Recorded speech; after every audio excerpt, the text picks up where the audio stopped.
Assalamualaikum warahmatullahi wabarakatuh. Selamat pagi adik-adik semua. Apa kabar kalian hari ini?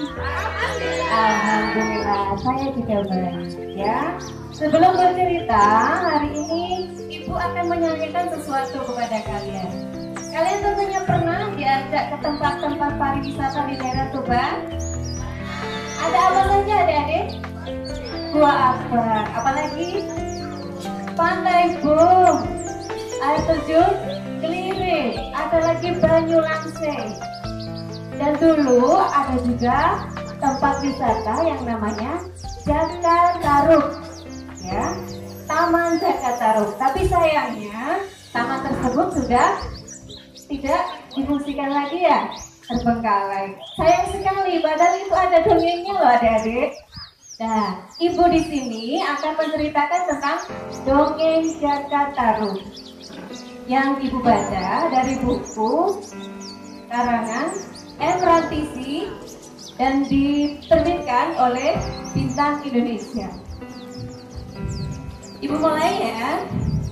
Pada zaman dulu kala, tinggallah seorang janda di sebuah desa yang kecil di tepi hutan. Janda tersebut namanya adalah Mbok Rondo. Karena kesepian, akhirnya Mbok Rondo mengangkat seorang anak laki-laki yang diberi nama Jakatarub. Jakatarub dirawatnya dengan baik. Tak lelo lelo lelo lego, selalu dinyanyikan lagu itu setiap hari. Sampai hari berganti hari, tahun berganti tahun, Jakatarub tumbuh menjadi anak yang gagah berani. Dia mempunyai kesaktian. Karena sudah semakin tua, janda tersebut atau Mbok Rondo menginginkan Jakatarub untuk segera menikah. Tetapi Jakatarub menolak keinginan ibunya itu karena dia belum ingin menikah. Sampai suatu saat Mbok Rondo jatuh sakit dan akhirnya meninggal anaknya. Jakatarub sangat sedih. Dia tidak lagi bersemangat bekerja, tidak lagi ke sawah ataupun ke ladang. Akhirnya suatu malam dia bermimpi memakan daging rusa. Ketika itu juga pagi harinya Jakatarub pergi ke hutan untuk berburu daging rusa. Dia pergi ke hutan dengan semangatnya. Dia bersemangat, akan tetapi tidak ditemukan satu ekor pun rusa, bahkan kelinci. Yang ada hanya pencet. Kalau pencet itu diidentikan dengan apa? Anak-anak biasanya rujak ya. Nanti kalau menginginkan monggo matur sama yang bau rekso untuk dirujak. Kembali ke cerita. Akhirnya di tepi sebuah telaga, Jakatarub mendengar ada wanita-wanita yang sedang bertanda. Suara gemericik air dan gadis-gadis yang sedang bertanda dilihatnya oleh Jakatarub. Dia mengintip dari balik pepohonan. Ada bidadari yang sedang bermain-main di telaga. Betapa senangnya jika aku mendapatkan salah satu dari mereka untuk menjadi istriku. Akhirnya Jakatarub memutuskan untuk mengambil salah satu selendang dan disembunyikan di balik bajunya. Tapi perbuatan Jakatarub itu tidak boleh ditiru ya adik-adik. Ya, itu perbuatan tercela. Mengambil barang milik orang lain tidak diperbolehkan.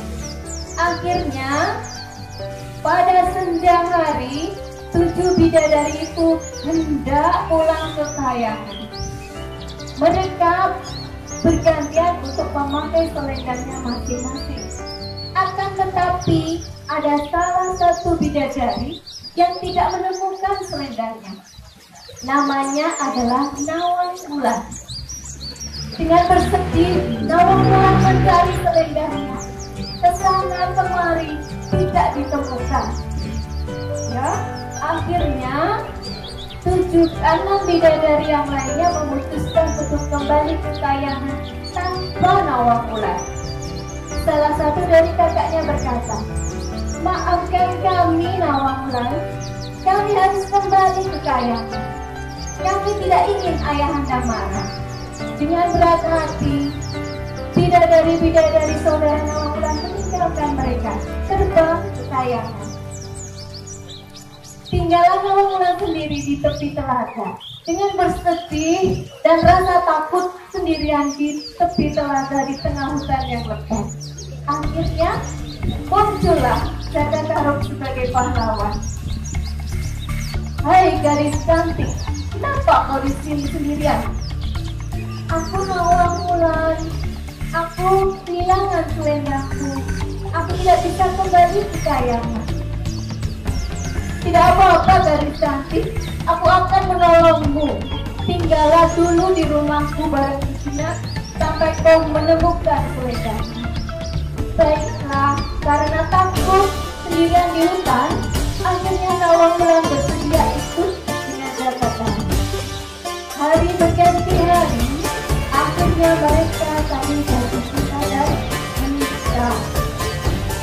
Selendang tadi yang disembunyikan Jakataruk diletakkan di lumbung padi yang berisikan dengan banyak sekali gabah, karena Jakataruk bersemangat mempunyai seorang istri dan akhirnya mempunyai momongan, gadis kecil cantik yang diberi nama Nawangsi.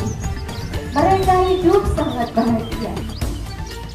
Karena dia seorang bidadari, Nawangwulan mempunyai kesaktian, yaitu dia bisa memasak nasi hanya dengan beberapa butir beras atau setangkai beras saja. Maka dari itu, beras yang ada di lumbung atau gabah yang ada di lumbung tidak berkurang sama sekali. Suatu saat Jakataruk heran, ia penasaran, apa yang dilakukan istriku sehingga beras yang ada di lumbung itu masih banyak. Suatu saat dia pergi ke dapur. Jakataruk pergi ke dapur dan dibukalah panci yang dibuat memasak oleh Nawangwulan. Jakataruk terkejut. Dia sangat heran, bagaimana istri saya bisa memasak dengan hanya beberapa butir saja. Sejak saat itu, akhirnya Nawangwulan kehilangan kesaktiannya. Dia tidak bisa lagi memasak seperti dulu. Dia hanya bisa memasak seperti gadis-gadis yang lain. Akhirnya lumbung padi berangsur-angsur mulai berkurang. Hingga suatu saat Nawangwulan menemukan selendangnya di tumpukan padi yang lain. "Oh, itu kan selendangku." Dengan perasaan marah, akhirnya Nawangwulan memakai selendangnya dan memutuskan untuk kembali ke kayangan. Akan tetapi, sebelum dia pergi, Jakataruk datang. "Tunggu Nawangwulan, jangan kau tinggalkan kami. Bagaimana dengan anakmu ini Nawangsi?" Nawangwulan menjawab, "Maafkan aku kakak, kau sudah membohongiku selama ini. Sebenarnya kau yang telah mencuri selendangku, tapi kau tidak pernah mengakuinya. Maka aku harus kembali ke kayangan, kembali ke saudara-saudaraku dan ayahandaku." "Jangan Nawangwulan, bagaimana dengan Nawangsi?" "Maaf kakak, Nawangsi aku akan tetap menyusuinya. Tinggalkanlah dia di gubuk di tepi telaga, maka aku akan menyusuinya."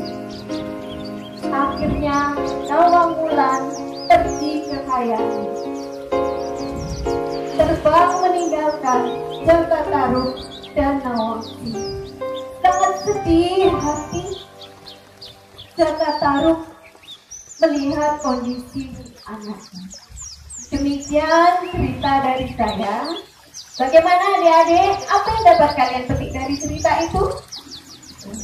Sebenarnya kita tidak boleh apa adik-adik? Berbohong. Karena suatu saat kebohongan itu pasti akan terbongkar juga. Sekian, terima kasih. Wassalamualaikum warahmatullahi wabarakatuh.